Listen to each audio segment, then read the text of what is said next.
அஸ்ஸலாமு அலைக்கும் வரஹ்மத்துல்லாஹி வபரகாத்துஹு. இன்றைக்கி நம்ம தெரிஞ்சுக்க போகிற ஒரு தகவல் எளிமையான இஸ்திக்ஃபார், அதாவது எளிமையான பாவ மன்னிப்பு தேடக்கூடிய ஒரு துவாவை பற்றி இன்ஷா அல்லாஹ் இன்றைக்கி நம்ம பார்க்க போகிறோம். அஸ்தக்ஃபிருல்லாஹ் அல்லதி லா இலாஹ இல்லா ஹுவல் ஹய்யுல் கையும் வ அதூபு இலைஹ். இதனுடைய பொருள், என் குற்றங்களை பிழைகளை மறைத்து மன்னிக்குமாறு அல்லாஹ்விடம் வேண்டுகின்றேன். அவனையன்றி வேறு இறைவன் இல்லை, அவன் நிரந்தரமானவன், நிலை நாட்டுபவன், அவனிடமே மீளுகிறேன். இந்த ஹதீஸ் அபுதாவுத் கிதாபில் 1519வது ஹதீஸாக பதிவு செய்யப்பட்டிருக்கு.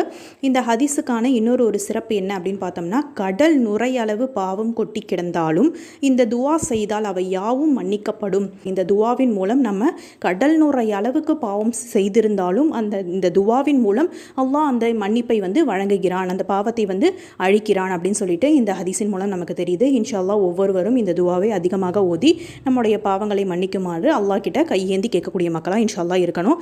அஸ்ஸலாமு அலைக்கும் வரஹ்மத்துல்லாஹி வபரகாத்துஹு.